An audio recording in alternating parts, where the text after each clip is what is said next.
Peace and blessings, family. What's up? It's all the daydreamers out there. Please live it. Don't sleep through this thing. Welcome back to another episode of The Pour Over, where we pour over into you some words of encouragement to not only get you through one of your days, but we're trying to get you through life. So let's get through life. Now, check this out. It's a beautiful day, even though it's overcast because of the rain, and it's supposed to rain even more today, but it's all right. It's still a beautiful day. Let the earth drink, right? Let the earth drink. But that's not what I wanted to talk about. I wanted to talk about this. In April, we officially call April the month of spring, where spring starts. Like, I get it, different time frames and however you want to measure it. But for the most part, many of us, we say, okay, it's April, spring has started and everything like that.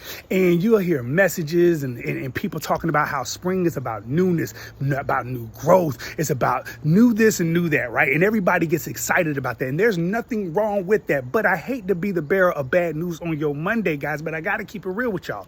The issue with a lot of this newness talk is we didn't do any prep talk, especially in the fall. Well, what do you mean? If you know anything about yard work, because it's always equated to the newness of things in the sense of how your grass grows, flowers bloom, and all these different things that happen. It has to do with like the growth of natural things from the earth and everything like that. That's how we kind of equate it. So if you know anything about yard work, if you did not do any prep work during the fall season of fertilizing your yard and doing things to your yard so that it will minimize or even eliminate the amount of weeds that will grow during the springtime, all that yelling and screaming and hypeness that you get about the whole so-called newness message, the issue is you're walking into a new season carrying old weeds that should have been killed off.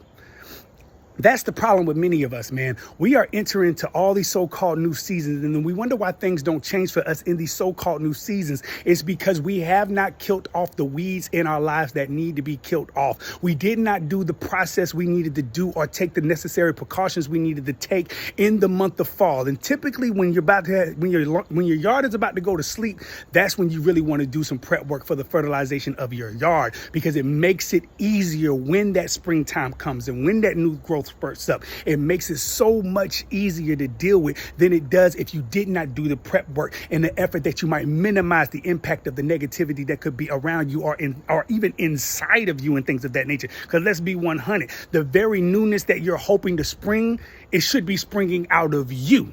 But the problem is being choked up by the weeds that are actually gathering with it and everything like that.